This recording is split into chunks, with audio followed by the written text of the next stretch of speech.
Guys, आज एक बार फिर से मैं गृह विज्ञान का मोस्ट इंपॉर्टेंट क्वेश्चन सीरीज लेकर हाजिर हूँ। ये हमारा सीरीज नंबर 12 है, जो आपके टीजीटी, पीजीटी और मुख्य सेविका में महत्वपूर्ण भूमिका अदा करेगा।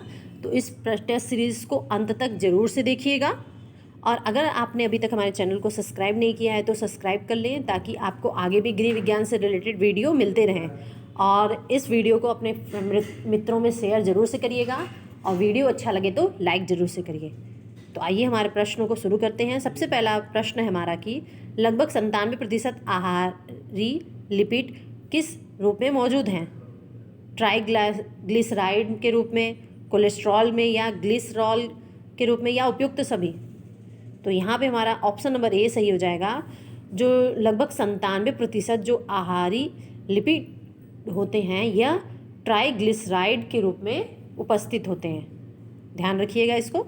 नेक्स्ट प्रश्न है हमारा कि भोजन को ब्लांच करने का प्राथमिक कारण क्या है? भोजन को साफ करता है, हानिकारक जीवों के इन्फेक्शन को रोकता है, भोजन में एंजाइम को निष्क्रिय करता है, या भोजन को सूखने से रोकता है? कौन सा ऑप्शन सही होगा? तो यहाँ पे हमारा ऑप्शन नंबर सी सही हो जाएगा। जो भोजन को ब्लांच करना होता है, यह क्या करता है, इसका प्राथमिक कारण क्या है? तो यह भोजन में एंजाइम्स को निष्क्रिय करता है। ध्यान रखिएगा इसको। नेक्स्ट प्रश्न है हमारा, शरीर के किस अंग में बी कैरोटीन का रूपांतरण रेटिनॉल में होता है? तो यहाँ पे हमारा ऑप्शन नंबर जो है डी सही हो जाएगा। मनुष्य की आंत में बी कैरोटीन का रूपांतरण रेटिनॉल में होता है। नेक्स्ट प्रश्न है हमारा, भोजन को प्रोटीन की घटती मात्रा के अनुसार सही क्रम में व्यवस्थित करना है। तो यहाँ पे हमारा उबला अंडा, मक्खन, चीज़ और ब्रेड दिया गया है, और हमें बताना है कि घटती हुई प्रोटीन की मात्रा में। तो सबसे ज़्यादा हमें जो प्रोटीन किस में मिलेगा? तो उबले अंडे में। ध्यान रखिएगा। तो उबला अंडा सबसे पहले आ गया, यानी ऑप्शन डी। तो यानी हमारा यहाँ एक ही बार में पता चल गया, यहाँ ऑप्शन नंबर 4 जो है सही हो जाएगा, यानी DBAC। DBAC यानी पहले उबला अंडा आएगा, फिर चीज़ आएगा, फिर ब्रेड आएगा, फिर लास्ट में सबसे मक्खन आएगा। ध्यान रखिएगा।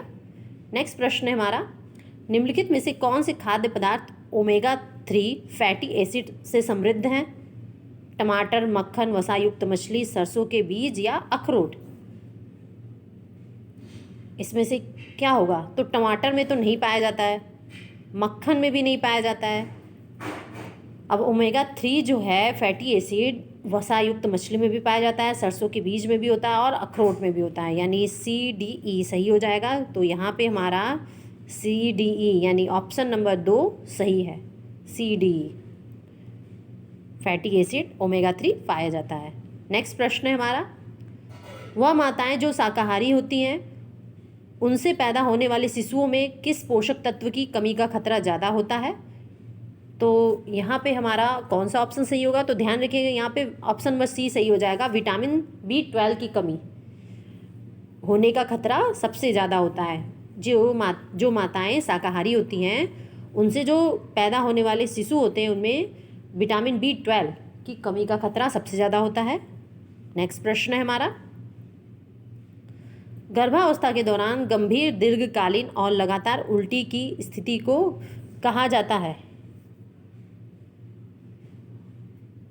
तो इसमें से हमारा ऑप्शन नंबर जो है ए सही हो जाएगा। इसको हाइपर एमेसिस ग्रेविडेरम कहा जाता है, जो गर्भावस्था के दौरान लगातार उल्टी की स्थिति बनी रहती है। नेक्स्ट प्रश्न है हमारा, एक गर्भवती महिला की ऊर्जा की ज़रूरत को आवश्यक रूप से पूरा करना चाहिए?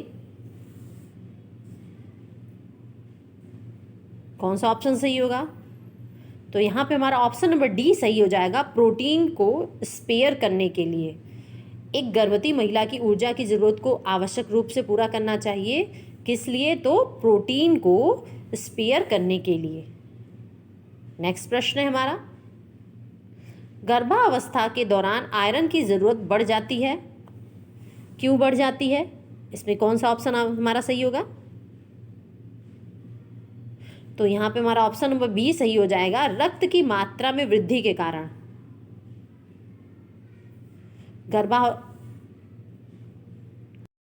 गर्भावस्था के दौरान आयरन की ज़रूरत बढ़ जाती है। क्यों? तो रक्त की मात्रा में वृद्धि के कारण आयरन की ज़रूरत बढ़ जाती है। ध्यान रखिएगा इस प्रश्न को। नेक्स्ट है कि गर्भावस्था के दौरान माँ के मूत्र में निम्नलिखित में से कौन सा हार्मोन उपस्थित होता है? ध्यान रखिए, कौन सा हार्मोन उपस्थित होता है? तो यहाँ पे हमारा ऑप्शन नंबर डी सही हो जाएगा। ह्यूमन कोरियोनिक गोनाडोट्रोपिन हार्मोन्स जो होता है वह माँ के मूत्र में उपस्थित होता है गर्भावस्था के दौरान। हमारा नेक्स्ट क्वेश्चन है, कोरोनरी धमनी के लिए निम्नलिखित में से कौन सा जोखिम कारण ठीक नहीं किया जा सकता? क्या ठीक नहीं किया जा सकता? सिगरेट का पीना, मोटापा, उच्च रक्तचाप या आनुवांशिकता। तो यहाँ पे हमारा जो है ऑप्शन नंबर जो है डी सही हो जाएगा। आनुवांशिकता जो है वह का जोखिम जो है वह ठीक नहीं किया जा सकता। कोरोनरी धमनी के लिए निम्नलिखित में से जो कौन सा जोखिम का कारण है जो ठीक नहीं किया जा सकता? तो क्या हो जाएगा यहाँ पे? आनुवांशिकता। ध्यान रखिएगा इसको। नेक्स्ट प्रश्न है, निम्नलिखित में से कौन सा मायोकार्डिया इन्फेक्शन का सबसे सामान्य लक्षण है? कौन सा सबसे सामान्य लक्षण होगा प्रश्न नंबर 12 में? तो यहाँ पे हमारा ऑप्शन नंबर ए सही हो जाएगा। सीने में दर्द। जो मायोकार्डिया इन्फेक्शन का सबसे सामान्य लक्षण होता है वह क्या होता है? सीने में दर्द होना। अगला प्रश्न है, पेशाब में आरबीसी की उपस्थिति जानी जाती है।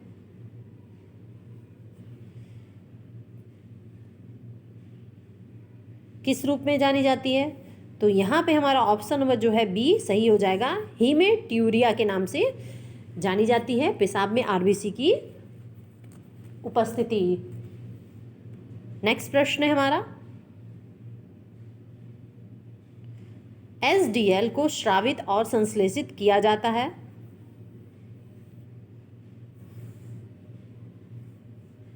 अग्नाशय में, यकृत में, किडनी में या मांसपेशियों में? तो यहाँ पे हमारा ऑप्शन नंबर बी सही हो जाएगा। यकृत में एसडीएल को स्रावित और संश्लेषित यकृत में किया जाता है। इसको याद रख लीजिए, यह प्रश्न महत्वपूर्ण है। नेक्स्ट प्रश्न है, ग्लूटेन की किस वनस्पति स्रोत से प्राप्त होता है? सोया से, दाल से, राई से या गेहूं से? तो जो ग्लूटेन होता है वह गेहूं से प्राप्त किया जाता है। ऑप्शन नंबर डी हमारा सही हो जाएगा। ये कई बार परीक्षा में पूछा जा चुका है तो इसे भी याद कर लीजिए। नेक्स्ट प्रश्न है, शरीर के ऊतकों में द्रव्य का जमा होना तथा उसके कारण उत्पन्न सूजन कहलाती है। अतिसार, एडिमा, एटारिया या कोलाइटिस किस नाम से जाना जाता है? तो यहाँ पे हमारा ऑप्शन नंबर बी सही हो जाएगा। एडिमा के नाम से जाना जाता है जब शरीर के ऊतकों में द्रव्य का जमाव हो जाता है और उसके कारण जो सूजन उत्पन्न हो जाती है तो उसे क्या बोलते हैं? तो एडिमा। नेक्स्ट प्रश्न है हमारा, जब भोजन सीधे शिरा में दिया जाता है तो इसे कहा जाता है पैरेट्रल पोषण, इंटरनल पोषण, नैसोगैस्ट्रिक पोषण या लवण पोषण? तो यहाँ पे ऑप्शन नंबर ए हमारा सही हो जाएगा। पैरेट्रल पोषण कहलाता है जब भोजन सीधे शिरा में दिया जाता है तो इसे क्या कहा जाता है? तो पैरेट्रल पोषण। नेक्स्ट है, रक्त कोशिकाओं के कैंसर को निम्न में के संदर्भ में जाना जाता है। Leukaemia, tuberculosis, basal cell carcinoma या कपोसी सार्कोमा किस संदर्भ में जाना जाता है? तो जब रक्त कोशिकाओं के कैंसर को जब रक्त में श्वेत रक्त कणिकाओं की संख्या आवश्यकता से अधिक बढ़ जाती है तो वही रक्त कैंसर का कारण बनता है। तो इसे हम ल्यूकेमिया, ऑप्शन नंबर ए हमारा सही हो जाएगा, के नाम से जाना जाता है। रक्त कोशिकाओं के कैंसर को ल्यूकेमिया के नाम से जाना जाता है। नेक्स्ट है, शरीर को ऊर्जा आपूर्ति करने के लिए कौन सा पोषक तत्व प्रमुख है? किस पोषक तत्व के माध्यम से शरीर को ऊर्जा आपूर्ति होती है और जो ऊर्जा आपूर्ति के लिए महत्वपूर्ण है शरीर के लिए, तो वह कौन सा पोषक तत्व है? प्रोटीन है, विटामिन है, फाइबर है या कार्बोहाइड्रेट? तो यहाँ पे हमारा ऑप्शन नंबर जो है डी सही हो जाएगा। कार्बोहाइड्रेट जो है यह शरीर को ऊर्जा आपूर्ति करने के लिए प्रमुख तत्व है। नेक्स्ट प्रश्न है हमारा, स्वस्थ आहार के लिए वसा के सेवन के अधिकांश भाग में किस प्रकार की वसा होनी चाहिए? प्राणिज्य वसा, ट्रांस वसा, असंतृप्त वसा या संतृप्त वसा? तो यहाँ पे हमारा ऑप्शन नंबर सी सही हो जाएगा कि असंतृप्त वसा। स्वस्थ आहार के लिए वसा के सेवन के अधिकांश भाग में असंतृप्त वसा होनी चाहिए। तो अगर आपको हमारा टेस्ट सीरीज़ अच्छा लगा हो तो इसको लाइक ज़रूर से करिएगा, शेयर करिए अपने मित्रों में, और अगर आपने हमारे चैनल को अभी तक सब्सक्राइब नहीं किया है तो सब्सक्राइब करिए। ये हमारा जो आज का जो वीडियो था यह आहार एवं पोषण से संबंधित था। Thank you.